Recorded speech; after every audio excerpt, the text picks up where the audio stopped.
अच्छी हूँ। अरे वाह, नीरज की हवा ने तो तुम्हारे तबीयत बदल ही दी।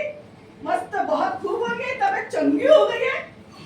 अरे तुम्हारा बाल चलने में केंद्र चांद है ना अत्ते, तो उसे भी काला लग गया। अरे रत्ना, काला क्यों लगेगा? अभी तक मेरी जुबान ठिकाने पर है। तुम्हारे जैसी अनियंत्रित नहीं है। तुम्हारे पति को छल कपट षड्यंत्र रचाकर घर से भगाया, अब बेटे को निष्ठुर से छल रहे हो। अरे जरा जुबान को काबू में रखना। उठाई जुबान, बक दिया कुछ भी। रत्ना, तुझे कब अकल आएगी? अरे यार, लगी तुम्हारी जुबान को। अरे ये बताओ, तुम्हारे पैर की बीमारी कैसी है? अरे जरा चलते फिरते रहो, घूमते फिरते रहो। चलो, तुम्हें घूमना सिखाती हूँ। आओ चलो, बैठो बैठो। कैसा लगा? ठीक है। ठीक है ना? अब ये बताओ, नाने की गले की सूजन कैसी है? शाम हुई कि नहीं? जो गले की माला, गले की हड्डी बन गई है। वाह वाह भाई वाह। कृष्णा, मेरे गले तक तुम क्यों आई? हा? पहले तो वैसे बेटे को पागल बनाया, अब खुद का दिमाग भी पैदा करने वाला है क्या? उल्टा पुल्टा। हाँ, अरे पहला दिमाग ठिकाने पर रखना, समझा? नाना, आपका डायबिटीज कैसा है? अरे थोड़ा कम खाया करो, कितना खाते पीते रहते हो। हाँ हाँ, अरे भाई जैसे खाता रहता हूँ और यहाँ वहाँ घूमते हो। दूसरा धंधा क्या है मुझे? हाँ, है क्या मुझे धंधा? कुछ भी नहीं। इसीलिए तुम्हारे जैसे ये बिना उल्पल बिना दिमाग वाली औरत मुझे सलाह सुननी पड़ती है, समझे? रत्ना, अब जा, तुझे भूख लगी थी ना?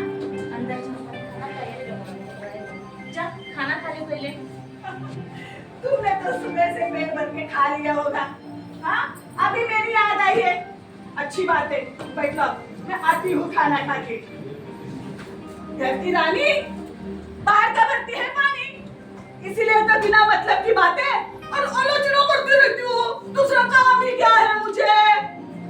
अब अच्छी तरह से बैठो, यहाँ गपशप लगाते अंदर मत आना झक मारने को, समझी? यही बैठे रहो। हाँ,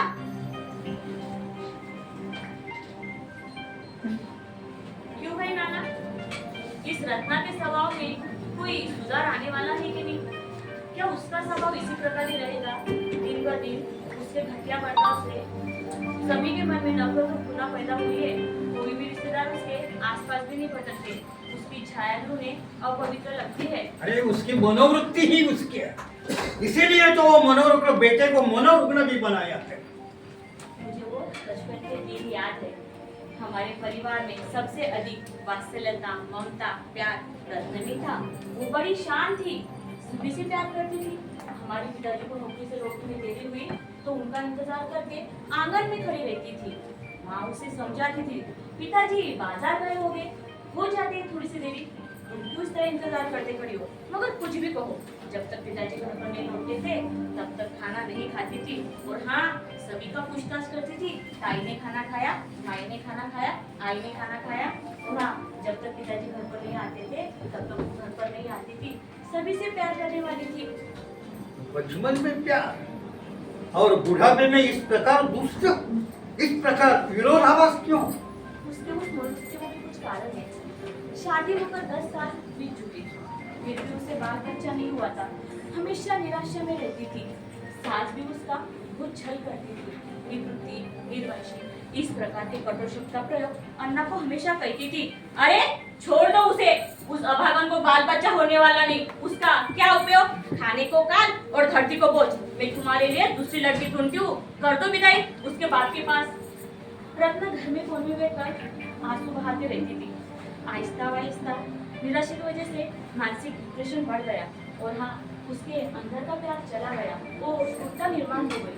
अच्छा, वो बीच में सुना था वो कोई मानसोपचार ले रही थी करके। हाँ नाना, बहुत इलाज हो चुके मगर उसमें कोई बदलाव नहीं हुआ। ईश्वर देता है और कर्म ले जाता है। भगवान ने इतना प्यारा पुत्र दिया मगर उसे कभी प्यार से बर्ताव नहीं किया। सभी इलाज डॉक्टर नहीं कर सकते, कुछ इलाज अपने हाथ में भी होते हैं। मन को शांत रखना, भक्ति मार्ग का स्वीकार करना, कहीं कभी तो मन को सत्तर में उलझाना पड़ता है।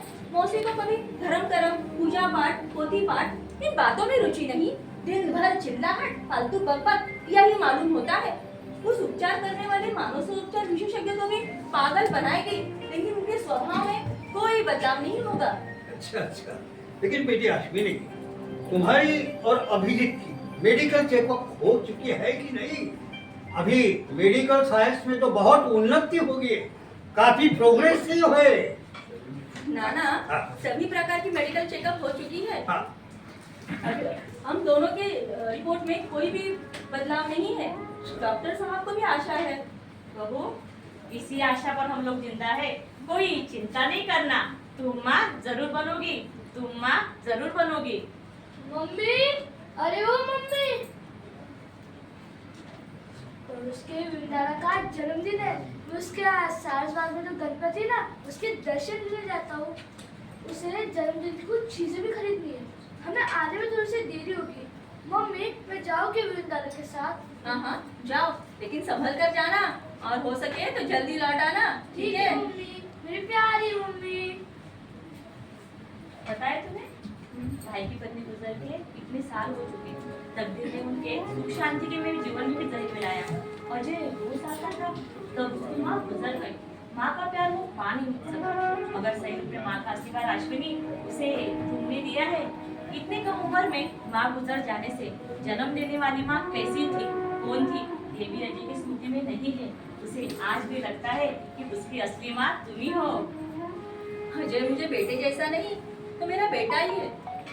कभी कभी मुझे लगता है कि अजय को मैंने जन्म दिया है, मगर वास्तव जब नजर के सामने आता है, वास्तविकता को जब मैं समझ लेती हूँ, अपने आप को शांत करती हूँ, अपने मन से कहती हूँ, नहीं, ये तुम्हारा ही पुत्र है, ये तुम्हारा ही बेटा है। जन्म देने वाली माँ से पालन पोषण